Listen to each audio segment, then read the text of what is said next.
limbah medis adalah limbah yang dihasilkan dari kegiatan medis seperti diagnosis, perawatan, atau penelitian di fasilitas kesehatan. Ada juga contohnya yaitu Yang pertama ada limbah dari limbah tajam, yaitu sembunyi dan sembunyi, pisau bedang. Lalu ada limbah infeksius, yaitu darah dan jaringan tubuh.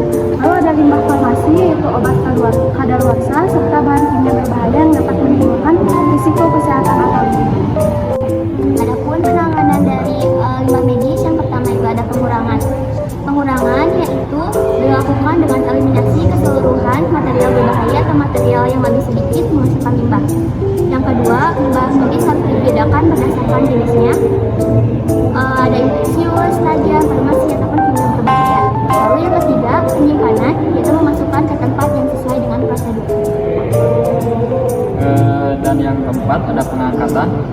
Limbah medis diangkut ke fasilitas pengolahan dengan menggunakan kendaraan yang dirancang khusus dan disertai tanda biohazard. Yang kelima, pengelolaan.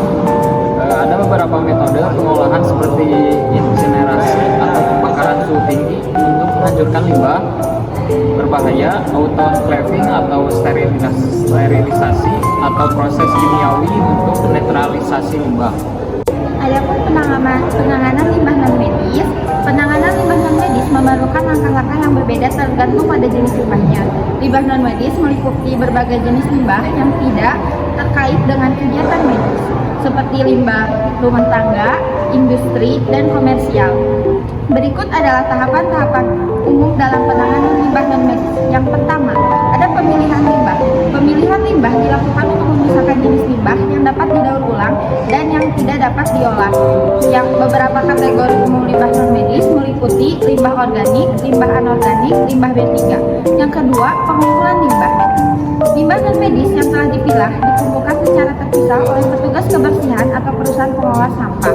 Yang ketiga, pengangkutan limbah. Setelah dikumpulkan limbah, diangkut ke tempat pembuangan akhir di TPA, fasilitas daur ulang atau tempat pengolahan khusus tergantung jenis limbahnya. Kadar pengangkut harus memenuhi standar keamanan, terutama untuk pengangkutan limbah B3. Pengolahan limbah non-medis dilakukan dengan metode yang bervariasi, tergantung jenis limbah.